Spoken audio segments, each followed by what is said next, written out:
기도하십시다. 하나님 아버지, 오늘을 거룩하게 지내게 해주시고 부모를 생각하게 해주시고 하나님의 뜻을 생각하게 해주시고 우리가 이 땅에 살면서 이 짧은 순간 지나가는 이 삶을 이것도 하고 저것도 하리라 생각하지 말고 하나님이 뜻에 따라 내가 주어진 직업 전선에서 이 일반 노동 속에서 어떻게 살아야 하며 또 하나님을 위해서 어떻게 살아야 할 것을 깊이 생각하고 충성을 다할 수 있는 마음다짐을 할 수 있도록 이 한 시간 역사해 주시옵소서. 예수님의 이름으로 기도합니다. 아멘. 그 성경에 나오는 남자와 여자, 그러니까 남자들은 사회에서 사는 그런 이 가정을 다스리며 사회에서 사는 직업을 가지고 있어요. 근데 여자들은 가정을 다스리며 남편과 자녀의 관계를 깊이 가지는 그런 직업 전선에 있어요. 그래서 미국에는 하우스와이프. 그러면 직업이 뭐냐 그러면 일반 사회에서 나가는 일하는 게 없으면 가정에서 일한다 그래서 그 가정에서 일하는 직업, 그래서 하우스와이프, 이걸 한국말로 뭐라고 번역해야죠? 전업주부. 아주 적당한 번역이 나왔어요. 그렇게 대답을 합니다. 근데 오늘은 여자들에 대해서만 잠깐 좀 몇 가지 생각해 보겠어요. 첫째, 하와. 근데 창세기 3장 15절 16절 한번 보시겠습니다. 자, 여기 15절은 예수님에 대한 예언입니다. 그러니까 너로 여자와 원수가 되게 하고 네 후손도 여자의 후손과 원수가 되게 하리니, 이 뭐 여자의 후손은 내 머리를 상하게 할 것이고, 이 여자에게는 대단히 나쁜 그런 말이에요, 이거요. 여자의 후손이 예수님하고 원수예요, 원수. 그러니까 여자가 낳은 자식들이 예수님과 원수가 됐어요. 왜 그러냐면 여자가 낳은 자식들은 죄인들이기 때문에 죄를 범하는 후손들이라고 말이에요. 그래서 예수님과 원수가 되게 하는데, 예수님이 이 땅에 오셔서 마귀의 그 머리를 상한다고 말입니다. 그 머리를 상한다는 것은 힘을 못 쓰게 만들어요. 사람의 생명은 심장에 있는 것이 아니고 머리에 있어요. 요즘 의학적으로도 그렇게 돼요. 그러니까 힘을 못 쓰게 한다. 생명을 끊어버린다. 이게 뭐냐? 죄의 머리를 끊어버린다. 죄의 머리를 끊어버린다는 것은 죄의 후손으로 태어난 사람들을 죽여버리고 영원한 생명으로 가는 길을 열어준다는 이 전초전이에요. 그리고 그 머리를 상하게 하시는 이는 누구냐면 예수 그리스도예요. 그리고 새 생명을 주는 이도 예수 그리스도예요. 그런데 이제 16절에 또 여자에게 이르시되 그랬어요. 하와에게 이르시되 내가 내게 임신하는 고통을 크게 더하리니 내가 수고하고 자식을 낳을 것이며 그랬어요. 미국에서는 아기를 낳을 때 남편이 와서 뒷바라지를 다 해줘요. 근데 그렇게 힘들게 하다가 아기를 낳고 의사가 자꾸만 그래요. 그 엄마의 품 안에다 안겨주라 그랬어요. 싸가지고 엄마의 품 안에 안겨주니까 우리 사람이 그렇게 힘들어하던 얼굴이 금방 환하게 웃어요. 그렇게 달라요. 그 자식에 대한 그 애정, 그걸 이루말. 그리고 조금 있다가 이게 눈도 뜨지 않는 애한테 다 젖을 물리니까 젖을 금방 빨고 있어요. 그러니까 그걸 그렇게 좋아해요. 우리 사람이 그걸 보고 이게 내가 어렸을 때 우리 어머니가 그렇게 했지 않느냐 그런 생각이 나는 거예요. 그런데 이거 보십시오.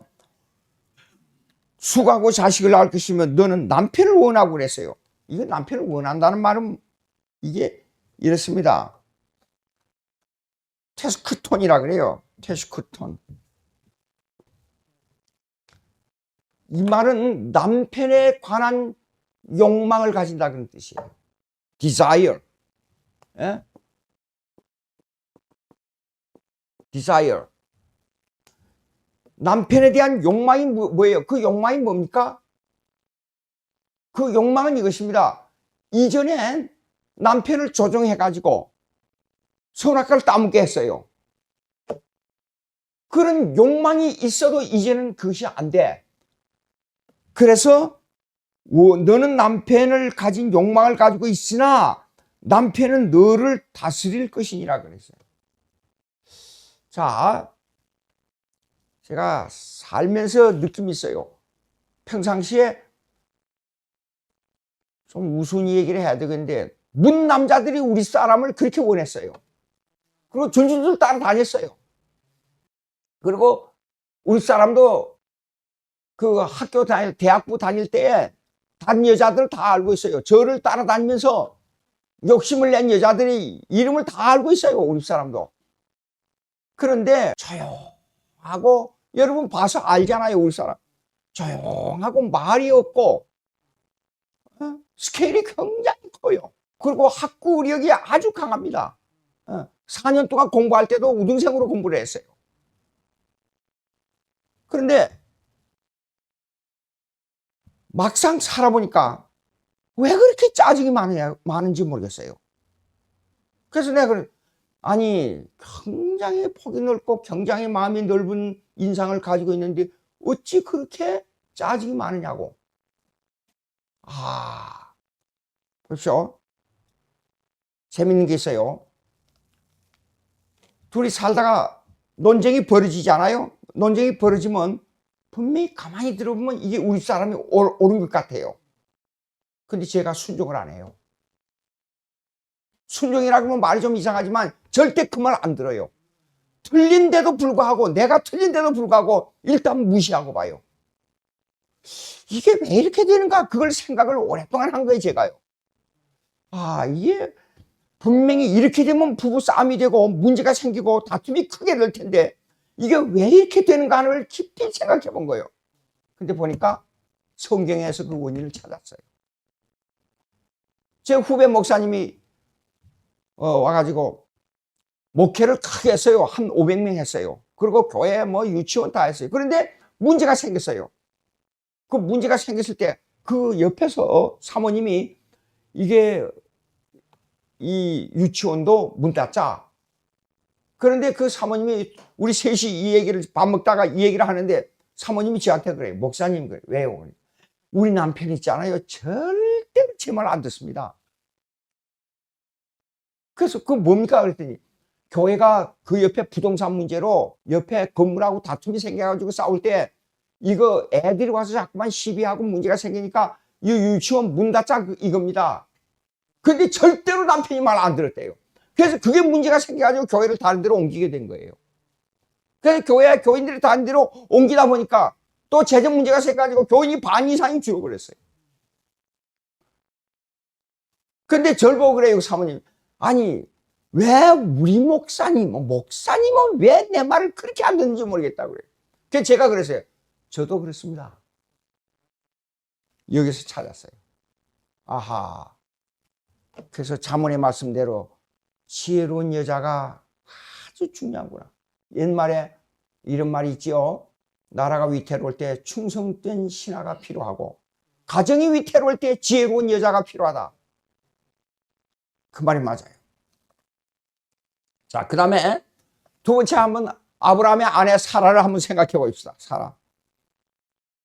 창세기 15장 4절입니다. 창세기 15장 4절. 읽습니다. 제가.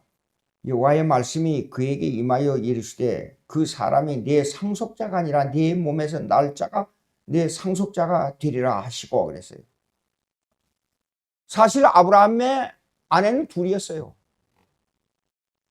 이 사라하고 그 다음에 여기 봅시오. 사실 이게 그 다음 여자를 이렇게 보니까 그 여자가 아프리카 약간 좀 색깔이 검지 않느냐 그런 생각을 해요. 오늘날의 중동에 있는 그 자손들을 볼 때. 예. 그런데 자식이 아브라함이 이제 100세가 가까운데 자식이 없으니까 자식이 있어야 돼요. 자식이. 아들이 있어야 돼요. 아들. 이게 뭐냐 그러면 이것은 언약론에서 나오는데 그 언약론은 장자의 언약론입니다. 예수님을 보고 우리의 맏아들이라 그랬잖아요. 근데 이걸 예표하는 거예요. 구약에는. 여자가 결혼해가지고 유대 가정에 들어가게 되면 반드시 아들을 낳아야 돼요. 아들을. 근데 아들이 없어요. 응? 그러니까 사라가 꾀를 냈어요. 그 여자의 아무리 이 줏대가 강한 남자도 여자가 집에서 속삭이는 소리 안 넘어가는 남자는 없답니다. 그래서 옛말에 우리 한국 속담이 있어요. 아주 똑똑하고 아주 돈 많고 아주 지식이 좋은데 그런 여자라 할지라도 곰하고는 못 살아도 바보 멍청이 같아도 여우 같은 여자하고는 산다 그랬어요.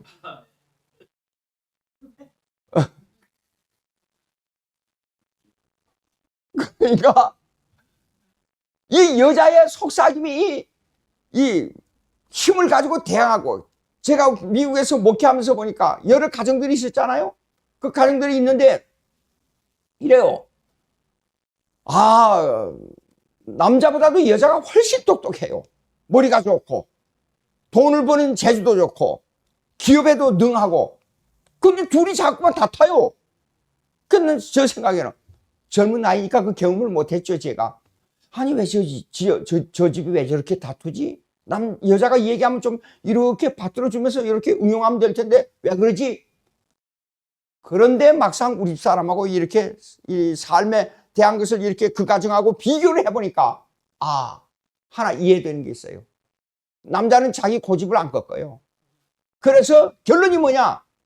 아무리 여자가 똑똑하고 아무리 여자가 이렇게 유연하고 그 flexibility, 이 유연성이 아무리 강하고 아무리 이 대처 능력이 강해도 멍청이 같은 남자를 꺾으려고 하면 안 된다.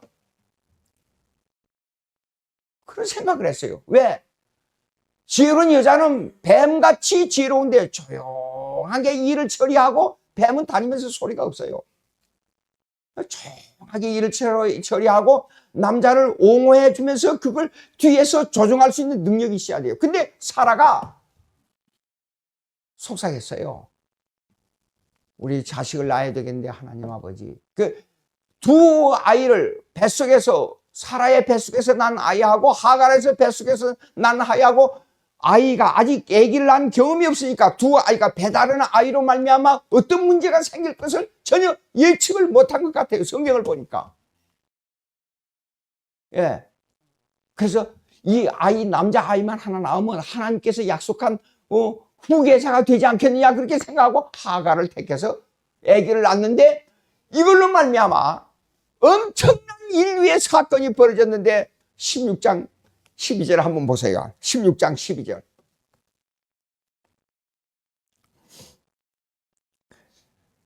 자, 10절부터 보시겠습니다. 제가 10절 읽습니다. 여호와의 사자가 또 그에게 이르시되 내가 네 씨를 크게 번성하여 그 수가 많아 셀 수 없게 하리라. 11절 다 같이. 그가 사람 중에 들나귀 같이 되리니 그의 손이 모든 사람을 치겠고 모든 사람의 손이 그를 칠지며 그가 모든 형제와 대항해서 살리라 하시니라. 그 이스마엘 그러면 하나님의 고통이란 뜻이에요. 이스마엘. 그러면 사라에게서 난 자들은 이 이스마엘 고통 당하는 이 고통이 뭐냐 그러면 16절에 나오는데 둘나귀 같이 되리니 모든 사람을 치겠고 모든 사람이 그를 친다. 그러니까 세계 전쟁의 본산지가 중동이에요. 한마디로. 예. 그런데 자기들끼리 다른 사람들도 싸우는데 자기들끼리도 엄청 싸워요. 이 연이 그대로 이루어져요. 자, 중동에서 제일로 잘 싸우는 데가 어디냐 그러면 이스라엘 사람들하고 중동의 그 아랍권 사람들하고보다도 더 잘 싸우는 데가 뭐냐 그러면 수니파하고 시아파예요. 그리고 모든 사람들 친다 그랬으니까 이 사람들은요 러시아하고도 대들고 중국도 대들고 아프리카하고도 대들고 역사가 지금까지 그랬어요. 지금은 미국하고도 대들어 싸워요. 지금 이 성경을 절대로 아무렇게나 읽으면 안 됩니다. 그런데 그 원인이 사라의 속삭임으로부터 나온 거예요. 한 여자의 속삭임이 이렇게 전 인류의 역사를 바꿔버려요. 예. 하나님께서 미리, 야, 내 뱃속에서 아이가 나온다고 약속했으면 기다려야 할 텐데, 그걸 못 기다리고, 이렇게 된 거예요. 그 다음에, 또 한 위대한 여자를 하나 보십시다. 다말이요, 다말. 창세기 38장 한번 보시겠습니다. 창세기 38장. 예, 요건 너무 길어서 제가 중간중간 한번 빼보겠습니다. 9절을. 유다가 자기 형제들로부터 떠나 내려가서 아둘람 사람 히라와 가까이 하니라. 유다가 거기서 가나안 사람 수아라 하는 자의 딸을 보고 그들을 데리고 동침하니. 그랬어요. 가나안 땅을 점령한 후에입니다. 사실상 그때 당시에는 가나안 여자들은 하나님을 제대로 알았느냐 하는 데는 의심이 가요. 근데 세 아들을 낳았어요. 3절 보니까 엘이라 하는 것은 이게 그 첫 아들인데 이 아들을 근데 이게 왜 죽었는지를 구체적으로 말을 안 했어요. 이 성경은. 그냥 두 번째 4절 보니까 오난도 죽었어요.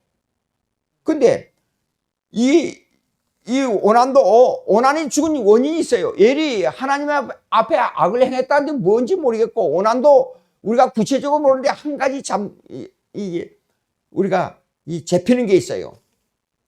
그 내용이 뭔가니, 자, 구약의 언약은 맏아들의 언약이에요. 아까 제가 얘기했잖아요. 맏아들의 언약은 예수님을 예표하는 언약이에요. 근데 반드시 가서 어린 아들을 낳아야 돼요.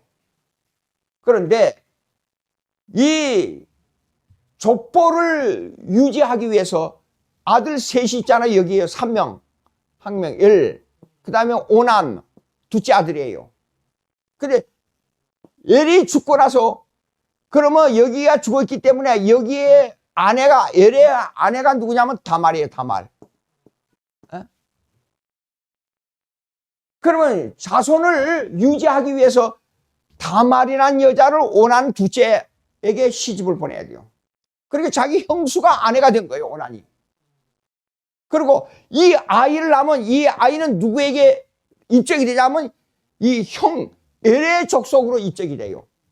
왜냐하면 이것은 그 예수님을 예표하는 장자의 예표를 위해서 이 가족력으로 이것은 하나님의 숨겨진 의지예요. 그래서 이거는 풍속적 의지라 그래요. 풍속적 의지인데 이 풍속적 이 교훈은 반드시 결정한 대로 이루어집니다. 예. 그런데 우리에게는 중요한 것이 여기에 숨겨진 의지 외에 우리에게는 중요한 것이 뭐냐면 교훈적 의지, 즉 나타난 의지예요. 나타난 의지. 예. 이 나타난 의지는 이렇습니다. 십계명이에요.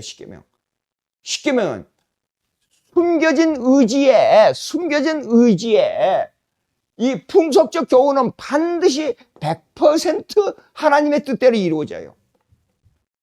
그런데 나타나는 의지는 우리에게는 더 중요한 교훈인데도 불구하고 어떤 데 가서는 이것이 폐기되기도 하고 어떤 데는 이루어지기도 하고 어떤 데는 이것이 잘 돼서 나라가 발전하기도 하고 어떤 데는 안 될 때도 있고 그래요.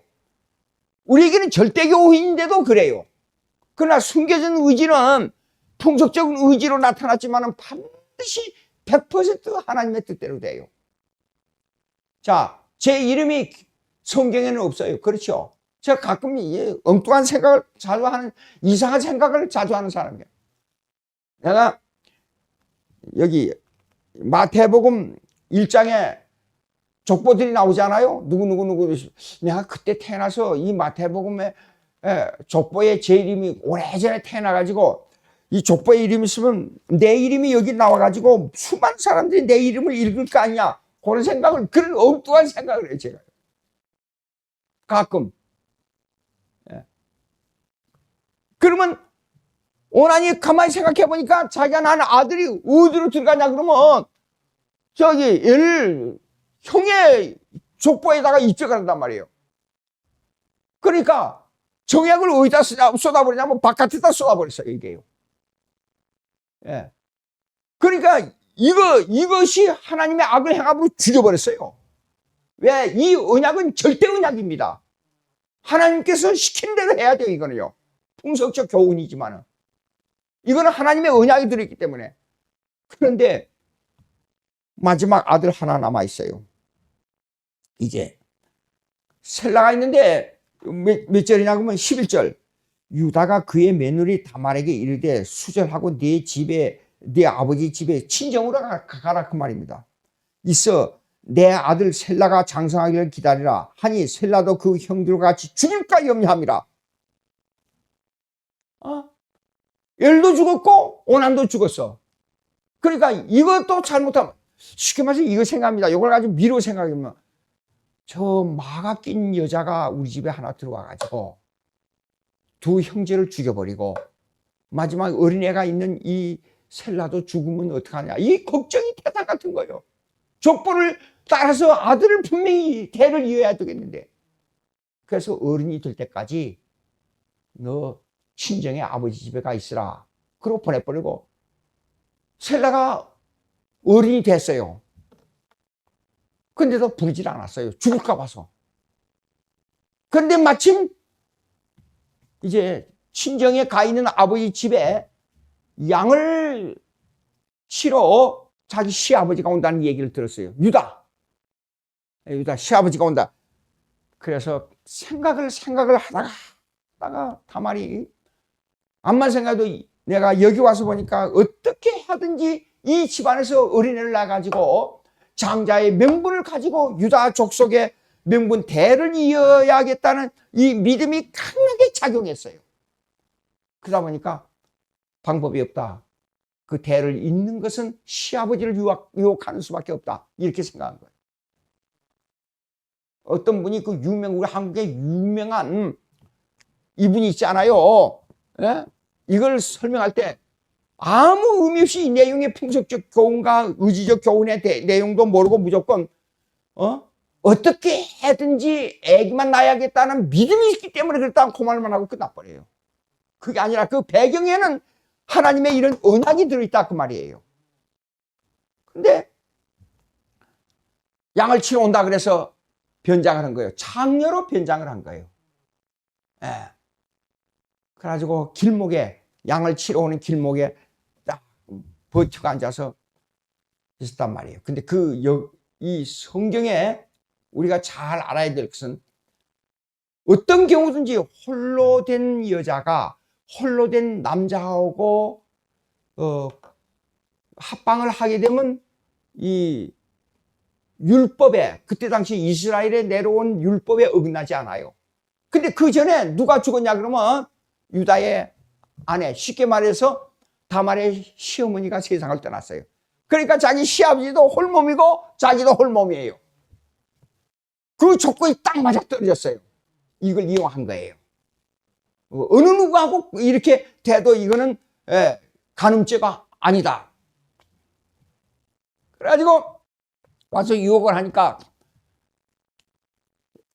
유혹에 넘어가가지고 시아버지가 그러면 너 화대를 얼마를 주면 좋겠느냐 하고 양을 몇 마리 주게. 그때는 지금같이 경제가 화폐가 안 된 시기였기 때문에 양을 몇 마리 주겠느냐 하고 흥정을 했어요. 흥정을 할 때 나는 양보다도 당신이 가지고 있는 지팡이와 도장과 허리띠를 달라 그랬어요. 세 가지. 기가 막힌 얘기예요. 자기의 속한 모든 신분을 다 달라 그 말이에요. 쉽게 말해서 오늘날로 말하자면 도장이니까 당신이 가지고 있는 주민등록증 하고, 그 다음에 당신이 가지고 있는 직업이 뭐죠? 당신이 경찰서장이면 서장, 뭐 변호사면 변호사, 아니면 어느 회사면 회사, 그 신분증하고, 당신이 직접 몸에 가지고 있는 것이 중요하니까 몸에 가지고 있는 허리띠 주시오, 이렇게 얘기해요. 근데 이제 같이 자고 나서 한 3개월이 지났어요. 그래서 3개월이 지나면 아기가 배가 불러온단 말이에요. 뱃속에 아기가 커가지고. 그래서 아니 유다가 가서 소식을 들으니까 며느리가 배가 불러온다는 얘기를 들으니까 화가 머리끝까지 난 거예요. 이 마가 낀 여자가 들어와가지고 우리 두 아들을 죽이더니 마지막 아들 죽을까 봐서 마음이 안 좋아서 친정해 버렸더니 어떤 남자하고 관계를 해가지고 애기 배가 불러와? 이게 우리 민족에, 이스라엘 민족을 대를 이을 이 민족에 이거 마녀가 들어왔구나. 당장 끌어내라. 그래가지고 이걸 그때 당시에는 모세율법이 있기 전에 불로 태워 죽이도록 돼 있어요. 그 불로 태워 죽인다는 것은 극단적인 사형 처벌법입니다. 종교개혁 시대도 가장 악한 사람을 불로 태워 죽이는 그런 형벌을 행했잖아요. 그래서 불로 태워 죽이려고 끌어내니까 그 다말이 세 가지를 딱 내놨어요. 이 주인이 우리 아기의 아버지입니다. 유다가 보니까 자기 거예요. 기가 막히네. 근데 그게 중요한 말이 있습니다. 38장 몇 절이죠? 26절 한번 보세요. 아주 중요한 말을 했어요. 유다가 그것들을 알아보고, 여기 보세요. 끈과 지팡이가 도장이에요. 이거요. 알아보고 이르되 그는 나보다도 옳도다 그랬어요. 이거는 공의라는 것은 하나님의 뜻에 따른 의의를 말하는 겁니다. 그것은 여기에 righteousness라고 그래요. justice가 아니에요. 이 사회법에 의한 justice, 공평, 그런 뜻이 아니고 하나님의 뜻을 행하는 집행자로서의 의인이다, 그런 뜻이에요. 이 말이요. 원어를 번역해보면. 그걸 알아보고, 자 보세요. 그는 나보다 옳도다. 내가 그를 내 아들 셀라에게 주지 아니하였음이로다 그랬어요. 하고 다시는 그를 가까이 하지 아니하리라 그랬어요. 그런데 제가 족보를 연구하면서, 우리가 구속사 족보 얘기 지금 많이 하고 있는데, 이 중요한 얘기는 그냥 넘어가는데, 이 족보 연구할 때 족보를 진짜 연구하는 것은 아주 중요한 이 내용들을 파헤쳐야 됩니다. 근데 이 여자가 어디에 나와 있냐 그러면 마태복음 족보에 나와 있어요. 한번 보자고요. 1장 한번 보시겠습니다. 근데요, 또 하나 여기서 곁들여서 생각할 것은 뭐냐 그러면, 여기에 그 족보에 나온 세 여자가 있어요. 첫째 3절, 유다는 다말에게서 베레스와 세라를 낳고 그랬죠. 그 다음에 5절, 살몬은 라합에게서 보아스를 낳고 그랬죠. 그 다음에 보아스는 룻에게서 오벳을 낳고 그랬어요. 근데 세 여자들은 진짜 오늘날로 말하자면 천대꾸레기, 그렇고 그런 여자, 어느 누구에도 시집 갈 수 없는 그런 형편없는 여자들이에요. 룻은 몸을 파는 기생이었어요. 그 라합은 그리고 룻은 뭐냐 그러면요, 세상에 아기를 남자아이를 못 낳은 자기 시어머니를 따라서 돌아와가지고 이제 자기 남편도 죽고 다 돌아왔는데, 결국은 돌아와서 같은 친족에게 재혼해서 시집간 여자예요, 룻이. 그러니까 오늘날로 봐서는 근친상간을 한 여자인데, 두 여자가 근친상간한 한 여자가 여기 다말하고 룻이에요. 그 나오미도, 그 시어머니 나오미도 남자아이를 못 낳아가지고 그렇게 슬퍼했어요. 자, 우리 한국말에 이거 세계적인 속담인지 우리 한국 속담인지 그걸 모르겠어요. 세계적인 속담이라고 생각하십니다. 세상은 남자가 지배해도 그 남자는 여자가 지배한다는 말이 있어요. 네.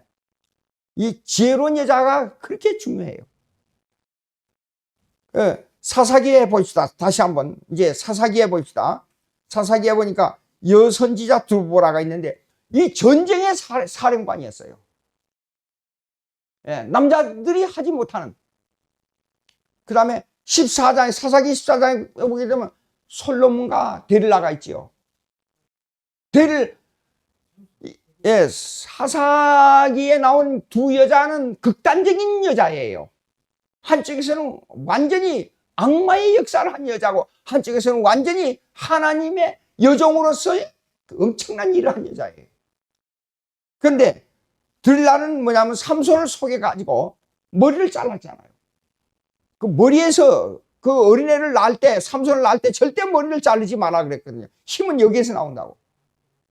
근데 그것이 그 힘이 머리카락의 힘이 아니라 하나님께 주시는 능력을 거역했기 때문에 힘이 빠진 거예요. 선악과 그 열매 속에 죄가 들어있는 게 아니라 하나님의 뜻을 거역했기 때문에 그 거역한 죄로 말미암아 죄를 범한 거예요. 거역 자체를 보고. 근데 도대체가 전쟁을 하는데 아무리 해도 이 삼손을 꺾을 수가 없어요. 맨손으로 사자의 입을 찢어버렸어요. 도대체 이해가 안 돼요. 그리고 뼈다귀 하나를 가지고 적군을 물리치는데 1,000명의 적군을 뼈다귀 하나라고 다 쳐부숴버려요. 무지무지한 힘이에요. 생각해보면. 자, 그런데 그 여자의 꾀임에 넘어가서 결국은 힘이 어디서 나오냐 그러니까 머리를 자르면 힘이 없어진다 그랬어요. 그래서 머리를 잘라. 결국은 눈이 뽑히고 묶여가지고 이 맷돌을 가는 처참한 지경에 떨어졌어요. 근데 맷돌을 가는 동안에 천천히 머리가 자라기 시작한 거예요. 몇 달이 지났는지도 모르지요. 그래서 하나님 내게 힘을 주시옵소서. 마지막. 그래서 잔치 벌리고 난리고 좋아서 웃고 하는데 중앙에 들어가서 이 건물을, 이 기둥을 무너뜨리기 위해서 힘을 써. 마지막 가운데 기둥을 무너뜨리고 잔치하는 그 연회장에 퍽싹 건물이 주저앉아서 전부 죽게 됐지. 한 여자애 때문에. 그런데 이제 사무엘상 1장으로 들어가서 우리 어머니하고 상당히 비슷한 내용이 나오길래 오늘은 이 사무엘상 1장을 택했습니다. 오랜 동안 아들이 없었어요. 한나가. 그런데 분인나라고 한 여자는 아들을 낳아가지고 얼마나 천대를 했는지 몰라요, 한나는. 그러니까 그 마음에 슬픔이 가득했어요. 저희 어머니가 그러니까 자, 잠깐요. 13년 동안 어린애가 없었어요. 아기를 낳으면 죽었어요. 그래서 제 위로 4명이 아기를 낳고 죽고 한 몇 개월 살다가 죽고 또 낳고 나서 죽고 이상하다. 그래서 한의사를 찾아갔어요. 찾아가서 이렇게 보더니 한의사에게 약을 한 제 받아가져서 그걸 잡숫고 저를 첫 아들을 낳았어요. 우리 아버지 40세에. 그래서 저를 안고 금이냐 옥이냐 정말로 조금만 울면 병원에 들고 심리가 가까운 길을 그 무더운 여름에도 제가 여름 태생이에요. 그 무더운 여름에 은혜를 안고 가는 거예요. 조금만 울어도. 그래서 저를 키우면서 그 지역이 옛날 유교의 이 찌들은 그런 이 무식하기 짝이 없는, 고등학교 보내면 중고등학교 보내면 깡패 된다고 그런 소문이 나고, 하여간 그렇게 무식한 집안이었어요. 근데 그 지방에서 우리 어머니의 지방을 생각해보면, 우리 어머니의 가정을 생각해보면, 자, 우리 큰 외삼촌 가족들이 전부 외정시대인데도 불구하고 학교 교장하고 뭐하고 다 그래. 우리 바로 밑에 우리 어머니의 동생이 일본을 가가지고 일본에서 와사다 대학 경영학과를 졸업해가지고 일본 사람으로 귀화해가지고 일본 화학공업 주식회사 전국인 경제인 연합회 회장을 했어요. 그런 집안이에요. 그러니까 공부를 한 집안이고 가정이 그렇기 때문에 우리 아버지도 그래도 일본에 가서 사업하다가 오시고 그래서 괜찮다 그래서 지식인이라고 해가지고 결혼해놓고 우리 외할머니가 그랬어요. 논 흥정을 물릴까 발 흥정을 물릴까 찾다가 보물을 찾았다고 했는데 보니까 흙덩어리 쓸데없는 돌덩이를 찾았다. 우리 외할머니가 그랬어요. 집안을 비교해보고, 옛날에는 집안을 비교해가지고 결혼하지 않아요.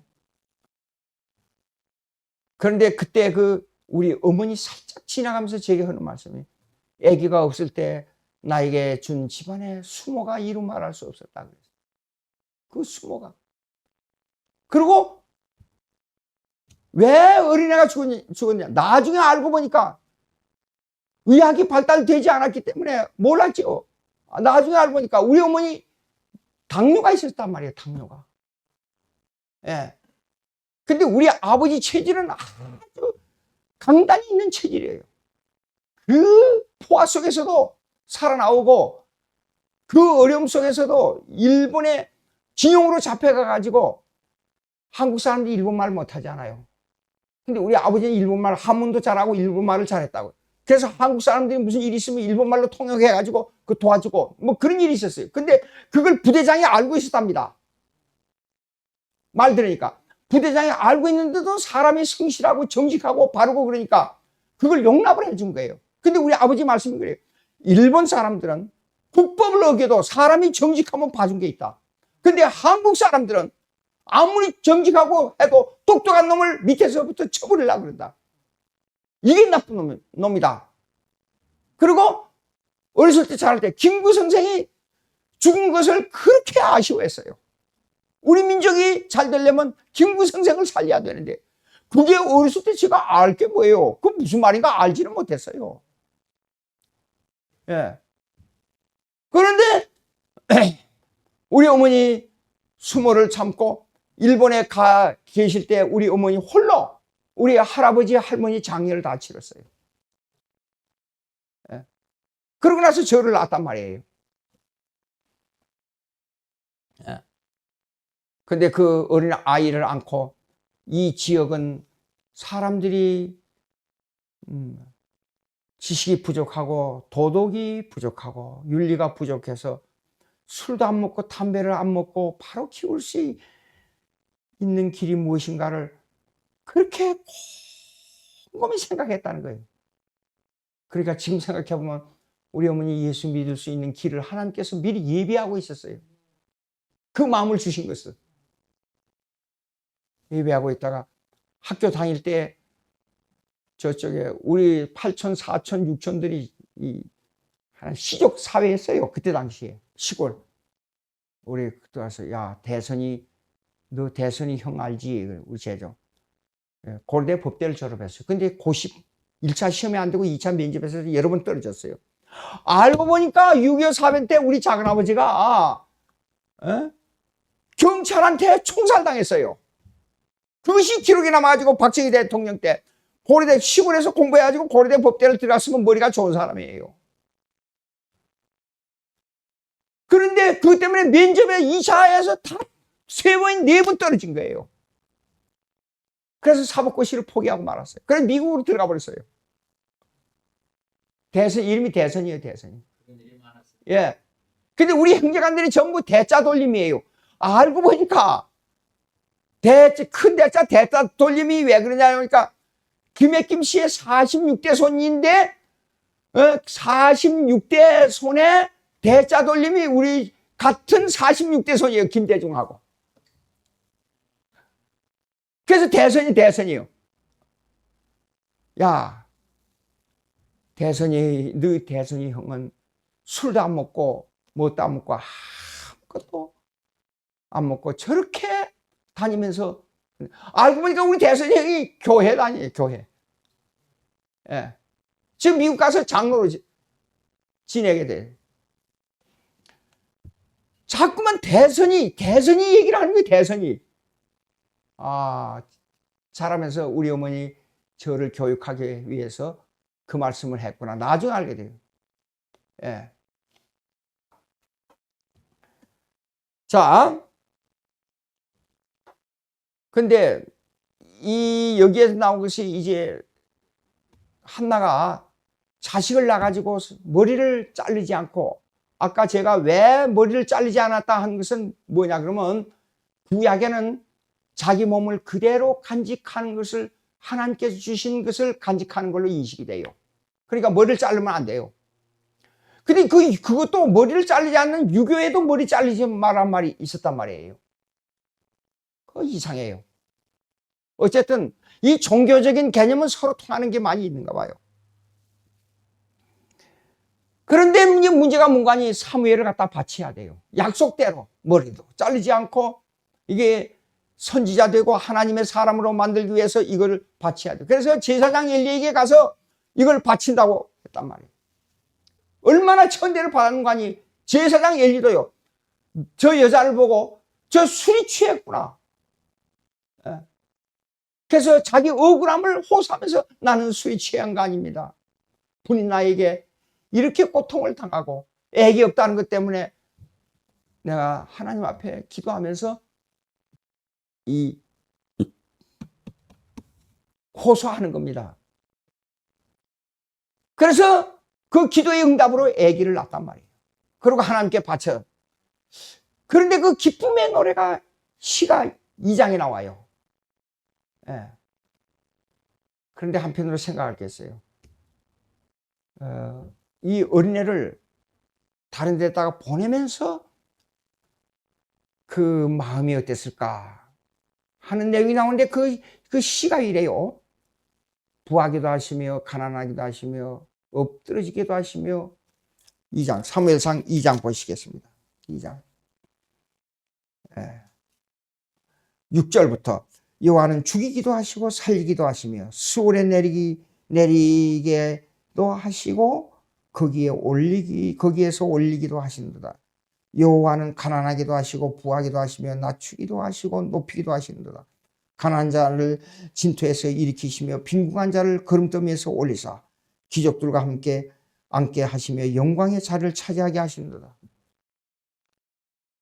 이 시가 왜 나왔느냐 하는 것을 깊이 생각해 보는데, 이제는 사무엘을 얻었을 때 그렇게 기뻐하다가 이제는 자기하고 멀리 떨어져야 돼요. 가질 때는 언제고 버릴 때는 언제겠느냐, 이걸 생각한 것 같아요. 자, 제가 고등학교 들어갈 수 있는 집안 형편이 안 돼가지고 찢어지게 가난해서 16살에 지게질을 해서 산에 가서 나무를 많이 모아서 이렇게 큰 산더미처럼 봉우리를 만들어서 그걸 팔아가지고 1학년 들어갔습니다. 아니, 장학금 제도라도 있었으면 좀 어떻게 해볼 텐데, 그때는 1등으로 학교를 들어가도 장학금 제도가 없었어요. 가지고 겨우 지나가지고 1년을 어떻게 해서 지났습니다. 그리고 방학 때만 되면 어디 풍파래 하는데 따라다니고 2학년을 등록금을 낼 수가 없어요. 근데 경산장학 제도가 있다 그래요. 약 한 달 전에. 이때다.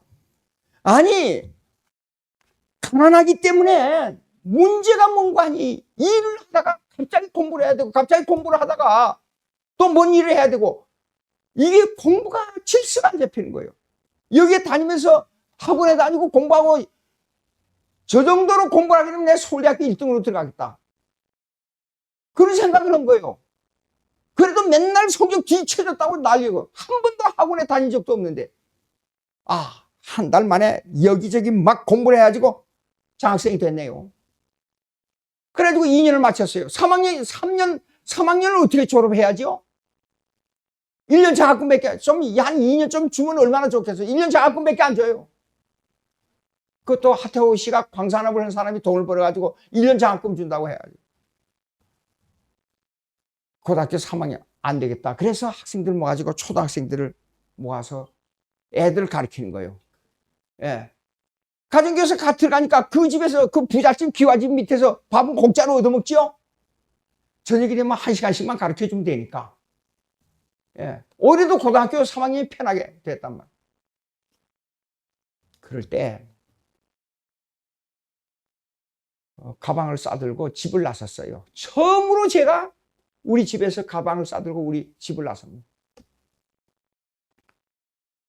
저녁에 이제 나오는데 어머니 나 가정교사 집으로 가야 된다고 옷까지 하고 가방하고 들고 나오니까 갑자기 우리 어머니 막 울기 시작하더니 내가 너를 낳아 키워가지고 외지에 보내지 않고 집안에서 잘 키우기를 바라는데 내가 벌써 어른도 되기 전에 보자기를 싸들고 집안을 나서는구나.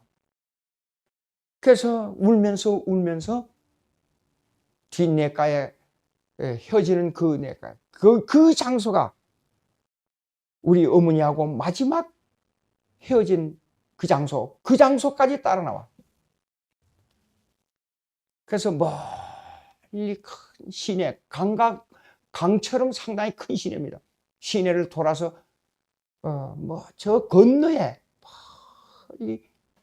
거의 사라져서 조그만 점이 되는 그 점까지 바라보고 그 자리에서 서서 나를 물끄러미 바라보고 계셨어요. 어머니 빨리 들어가라고. 가다가 돌아봐도 그 자리에 서요. 가다가 또 돌아봐도 그 자리에 서 계셨어요. 네. 그런데 대학부 4학년 때 여름방학 때 집안에 방학 때 왔다가 서울에 와서 과학이라는 것은 이유 말할 수가 없었어요. 네. 왜 제가 4년 수석 졸업을 했느냐 그러면 장학금을 안 받으면 학교를 그만둬야 되기 때문에 쉽게 말해서 공부를 잘하기 위해서 공부하고 뭐가 재밌어 공부한 게 아니라 목숨을 걸고 학교를 계속하기 위해서 공부한 게 4학년 수석 졸업생이 된 거예요. 죽지 않으면 살기다. 예. 근데 마지막 우리 어머니 거기에서 옛날에 고등학교 3학년 때 책벌을 싸들고 그 자리를 헤어진 그 자리에 조그만 점이 될 때까지 그 자리에 서서 계속 나를 바라보고 계셨어요. 당시에 그것이 왜 그런지를 몰랐어요. 이제 사실상 하나님께서 몇 달 후에 우리 어머니를 하늘나라로 데려가실 하나님의 계획이 있어서 마지막 헤어진 그 아들을 헤어지기가 싫어서 끝까지 바라보고 계셨던 거예요. 한나가 그 아들을 제사장에게 보내면서 그 마음이 어땠을까? 그 시를 읊으면서 죽이기도 하시고 살리기도 하시는 하나님, 이제 이 아이를 하나님께 맡겨드립니다. 제사장에게 보냅니다. 나는 모릅니다. 살리고 죽이는 것은 하나님의 뜻에 있습니다. 하는 시가 나오지 않느냐. 5월만 되면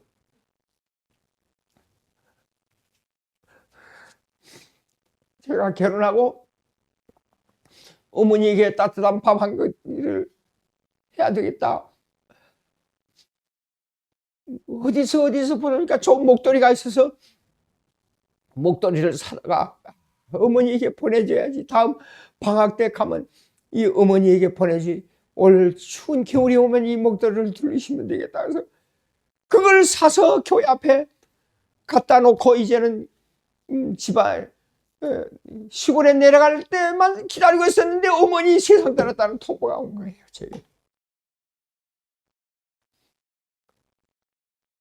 그 목도리를 붙들고 얼마나 울었는지 말로 할 수 없어요.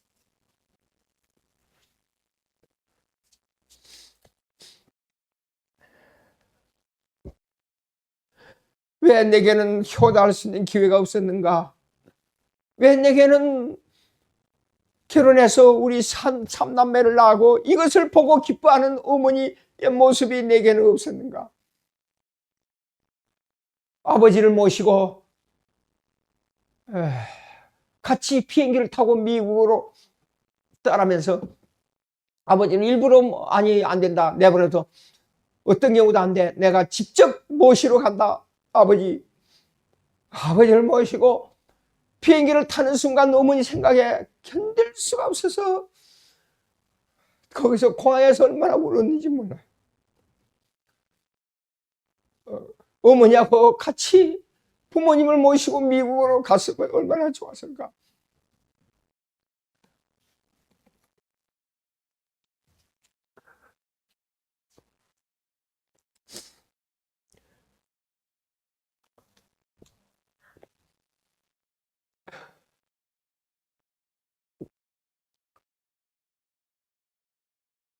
어머니 희생과 어머니의 눈물로 제가 이 자리에 서게 된 것 감사합니다. 기도하십시다.